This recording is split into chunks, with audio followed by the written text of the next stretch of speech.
Hello friends, हम लोगों ने पिछले वीडियो में पढ़ा था काई स्क्वायर का डिफिनेशन यानी डिफ़ाइन किया था। अगर नहीं देखे होंगे तो पिछले वीडियो में जा कर के उसे काई स्क्वायर को समझ लें। तो आज हम न्यूमेरिकल से समझते हैं कि ये काई स्क्वायर है क्या और देखते हैं सॉल्यूशन इसका क्या है।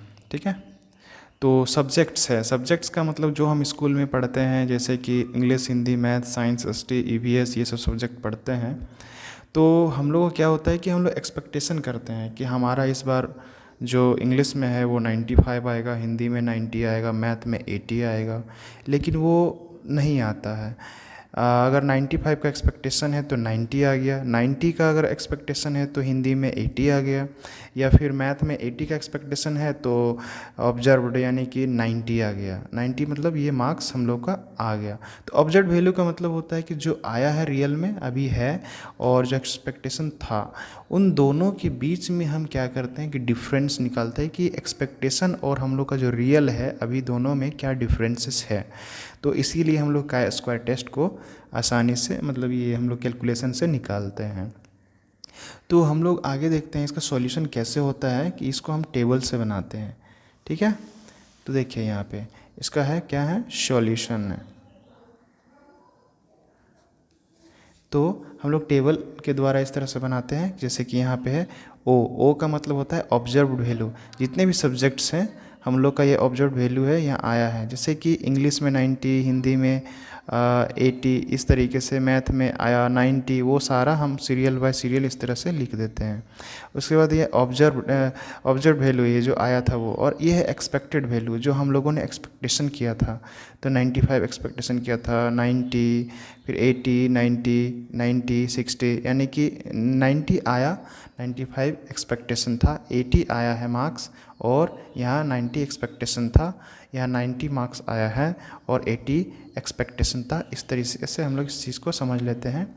फिर यहाँ पे हम लोग क्या करते हैं, ऑब्जर्व वैल्यू में से एक्सपेक्टेड वैल्यू को हम लोग माइनस करते हैं कि 95 में 90 में 95 माइनस करेंगे तो यहाँ -5 आएगा। फिर 80 में माइनस करेंगे 90 तो -10, फिर 90 में 80 तो 10 आएगा, 90 में 90 घटाएंगे तो 0 आएगा, 80 में 90 घटाएंगे तो -10 आएगा, 70 में 60 घटाएंगे तो 10 आएगा। उसके बाद ये क्या है, ओ माइनस ई का हम लोग स्क्वायर कर देते हैं, तो -5 का हमको 25 हो जाएगा, -10 का 100, फिर 10 का हो जाएगा 100, 0 का 0, -10 का 100, और ये क्या है कि 10 का स्क्वायर होगा 100। जो भी माइनस में यहाँ पे है इसको यहाँ पे पॉजिटिव हो जाए, क्योंकि स्क्वायर करते हैं और माइनस ख़त्म हो जाता है।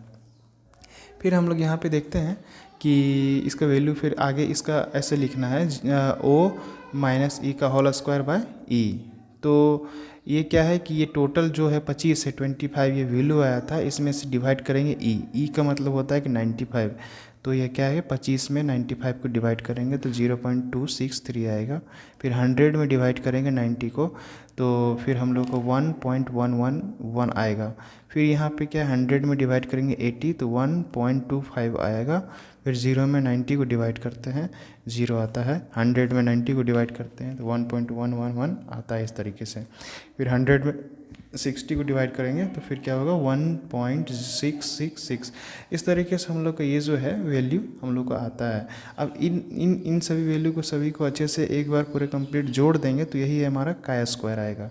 काई स्क्वायर ये कैलकुलेटेड वैल्यू हम लोगों का आता है। तो हम लोग क्या करेंगे कि ये काई स्क्वायर का फॉर्मूला है इस तरीके से, सिग्मा ओ माइनस ई का होल स्क्वायर बाय ई। इसका मतलब ये समेशन, ये पूरा कंप्लीट को सब जोड़ देंगे, ये सारे जितने भी डाटा जो आए हैं इन सभी को जोड़ देंगे तो हम लोग को जोड़ने के बाद क्या आता है कि 5.401 ये हमारा वैल्यू आया है। तो ये हम लोगों ने कैलकुलेट करके निकाला है, इसलिए हम लोग को क्या बोलेंगे, ये कैलकुलेटेड वैल्यू है। कैलकुलेटेड वैल्यू क्या होता है कि 5.401 ये हम लोग को आया। तो अब आगे हम लोग को क्या निकालना है, डिग्री ऑफ फ्रीडम यानी डी एफ का फॉर्मूला है कॉलम -1 इंटू रो -1, यानी कॉलम हमारा कितना है। तो कॉलम हम लोग यहाँ पे क्वेश्चन में देखेंगे, कॉलम हम लोग का यहाँ पे है एक कॉलम है, और हम लोग का रो है कितना है 1 2 3 4 5 6। तो हम लोग का टोटल रो है 6 और कॉलम है 2। तो हम लोग यहाँ पे इस तरीके से क्या करेंगे, लिख देंगे। कॉलम हो जाएगा 2 में -1 करेंगे और रो होगा 6 में -1 करेंगे। तो ये हमारा फॉर्मूला DF का फॉर्मूला होता है। तो हम लोग को मल्टीप्लाई करने के बाद 2 -1 का 1 होगा, 6 - 1 का यहाँ 5 होगा, तो 5 1 जा 5। तो हम लोग का DF आता है 5। सिग्निफिकेंस लेवल, तो सिग्निफिकेंस लेवल हम लोग खुद से, अगर क्वेश्चन में नहीं दिया हो तो हम लोग खुद से मान लेंगे 5%। 5% ये सब जो है हम लोग का टेबल में काम आएगा, यानी कि काय स्क्वायर का एक टेबल होगा आपके पास, उससे आप लोग इसको सॉल्व करेंगे। तो 5% का क्या होगा, 5/100 हम इस तरह से लिख सकते हैं, इक्वल टू 0.05। ये हम लोग का सिग्निफिकेंस लेवल है।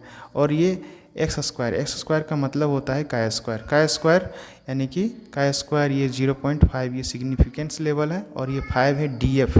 तो हम लोग क्या करेंगे, टेबल निकालेंगे काय स्क्वायर का, और उसमें हम लोग चेक करेंगे, देखेंगे काय स्क्वायर का कि 0.05 जो है ये हम लोगों का ये सिग्निफिकेंस लेवल, यहाँ पे हम लोग जाएंगे। ठीक है, DF में हम लोग जाएंगे 1 2 3 4 5, ये 5वां नंबर में जाने के बाद सीधा इसके बाद रॉ में जाएंगे ऐसे, तो हम लोग को ऊपर में मिलेगा 0.05। तो उसके जो बीच में वो जो वैल्यू आता है, तो वो हम लोग को वैल्यू ये आएगा 11.070। तो ये है क्या है, टेबुलेटेड वैल्यू। टेबल से हम लोग ये वैल्यू को निकाले हैं, और हमारा जो ये वैल्यू आया था कैलकुलेटेड वैल्यू, तो कैलकुलेटेड वैल्यू और ये है हमारा टेबुलेटेड वैल्यू। तो हम दोनों, इन दोनों में कितना का डिफरेंस है, ये हम लोग को यहाँ पे हम लोग काय स्क्वायर में पता चलता है। इसी तरीके से अच्छे से काय स्क्वायर को या फिर और भी एजुकेशनल चीज़ को समझने के लिए इस चैनल को देखिए। आगे फिर नया वीडियोज़ को मैं अपलोड करूँगा।